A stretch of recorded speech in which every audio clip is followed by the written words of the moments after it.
ship's amazing, Shepard. I've never seen a drive core like this before. I can't believe you were able to fit it into a ship this small. I'm starting to understand why you humans have been so successful. I had no idea Alliance vessels were so advanced. The Normandy's a prototype, cutting-edge technology. A month ago, I was patching a makeshift fuel line into a converted tug ship in the flotilla. Now, I'm sitting on board one of the most advanced vessels in Citadel space. I have to thank you again for bringing me along. Traveling on a vessel like this is a dream come true for me. I had no idea you found ship technology so interesting. It comes with being a Quarian. The migrant fleet is the key to the survival of my people. Ships are our most valuable resource. But we don't have anything like this. We make do with cast-offs and second-hand equipment. We just try to keep them running for as long as we can. Some of the fleet's larger vessels date all the way back to our original flight from the Geth. I can't believe your fleet's still using ships that are 3 centuries old. They're constantly being repaired, modified, and refitted. They aren't pretty, but they work. Mostly. We've tried to make ourselves as independent as possible on the flotilla, grow our own food, mine, and process our own fuel. But some things we just can't make on our own. A patch to maintain the hull integrity requires raw materials we just don't have. That's why our pilgrimages are so important. I want to know more about the pilgrimage. When my people reach maturity, we leave our birth ships and seek acceptance with a new crew. It's necessary to maintain genetic diversity among the fleet. But no ship wants to accept someone who will be a burden on them. So, to prove our worth, we embark on a pilgrimage. We set out alone, leaving the flotilla and our families behind us. We only return once we have found something of value we can bring back to the fleet. This is presented as a gift to the captain of the respective ship we wish to join. If the gift is accepted, we are welcomed into the crew. Can a captain choose to reject the gift? That doesn't happen often. Most captains are eager to increase the size of their crew. It increases their own standing in our society. Even when a gift is not particularly valuable, the captain usually accepts it out of a sense of tradition. However, there is a stigma to presenting a substandard gift. It's not the best way to make a good impression on a new community. Most pilgrims don't return until they find something worthwhile. I can't believe they just send you off alone. It's not like they just cast us out. Before we leave, we are given lessons in how to survive outside the flotilla, and given gifts to help us on our journey. We also receive implants to fight off sickness and disease. Generations of living in an isolated and highly controlled environment have left our immune systems weaker than most. By the time we leave the fleet, we are well equipped for the pilgrimage. This is a rite of passage for all Quarians. If it were dangerous, our numbers would suffer. Virtually every pilgrimage ends with a triumphant return and the ritual presentation of the gift to one of the fleet's captains. I want to talk about something else. Like what? Tell me about your people. Our lives aren't easy. Resources are scarce, and we are constantly on the move. Everything we do must in some way contribute to the continuation of the migrant fleet. There are 17 million Quarians in the flotilla, and each of us relies on the others for survival. The bonds among my people are strong. Unfortunately, we have had to surrender many of the freedoms and civil liberties other species take for granted. What kind of freedoms? Well, it's illegal for parents to have more than one child. If our population grows too much, it would strain our resources to their breaking point. Of course, we also can't allow our numbers to become too few. If our population is in decline, the rule against single births is temporarily repealed.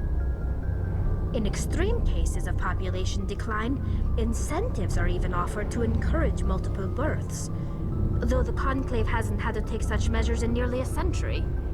That's your government. The Conclave is our civilian branch of government. Each ship can elect a representative to serve on the Conclave and make decisions that affect the fleet as a whole. On matters that affect an individual ship, however, the captain has the final say. It's a tradition that dates back to the early days, when the fleet was governed by martial law. Fortunately, most captains nowadays are smart enough to have an elected council from their crew to give them advice and guidance. So the ultimate power rests with elected officials? In practice, the Conclave and the respective council for each ship tend to set the rules that govern our daily lives. But in theory, we are still under military jurisdiction. The 5 top-ranking military officials in the fleet serve on the Admiralty Board. These 5 have the power to overrule any decision by the Conclave in case of emergency.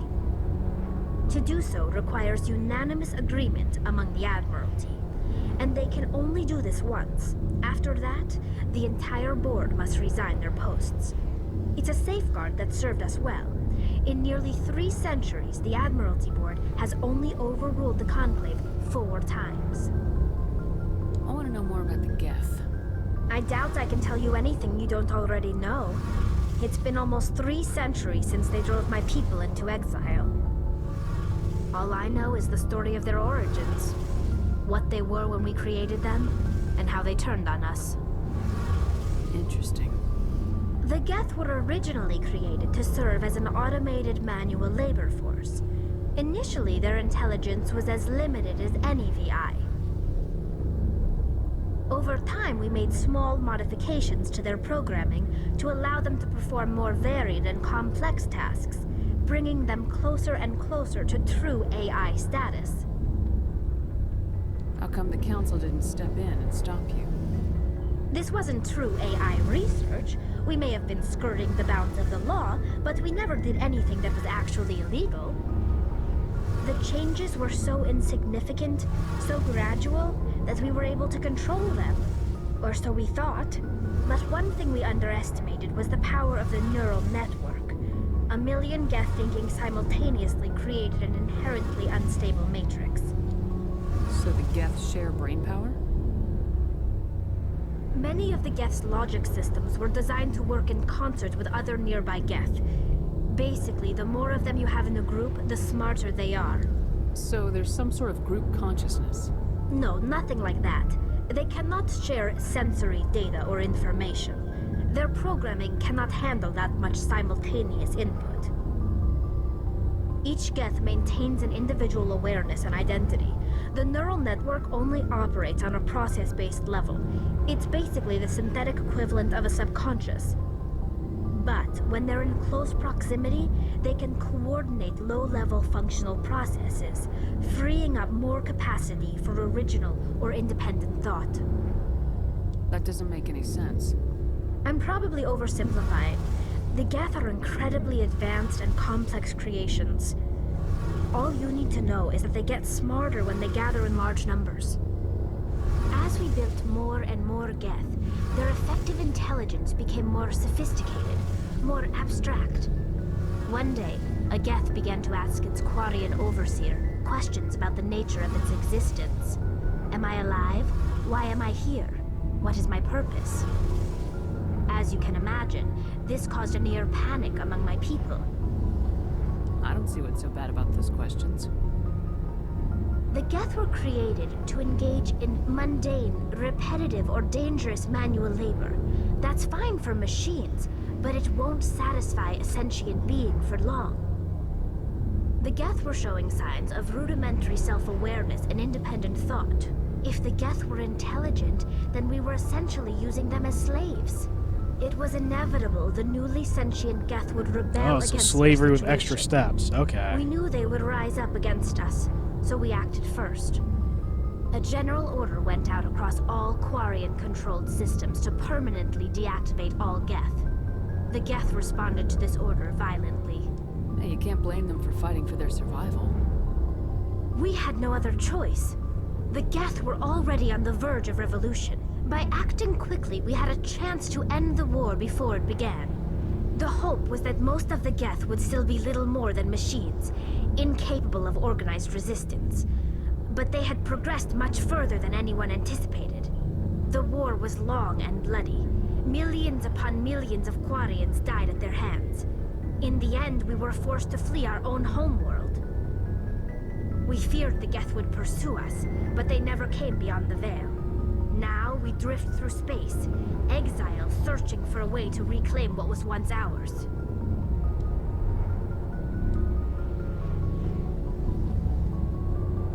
I should go. See you later. Hey, Commander, you know that Quarian, Tally? She's been spending all her time down here asking me about our engines. I'll tell her to leave you alone. What? No, she's amazing. I wish my guys were half as smart as she is. Give her a month on board and she'll know more about our engines than I do. She's got a real knack for technology, that one. I can see why you wanted her to come along. I figured she'd be a real asset to the team. You got an eye for talent, Commander, but I'm guessing that's not why you came down here. Where else have you served, Adams? If you name a class of Alliance ship, I've probably served on it. Everything from dreadnoughts and carriers right down to frigates like the Normandy. My last assignment was on the Tokyo, only a cruiser, but she was a good ship. Couldn't hold a candle to the Normandy, though. Carry on, Adams. Aye, aye, Commander.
Okay, that does it for today. Later.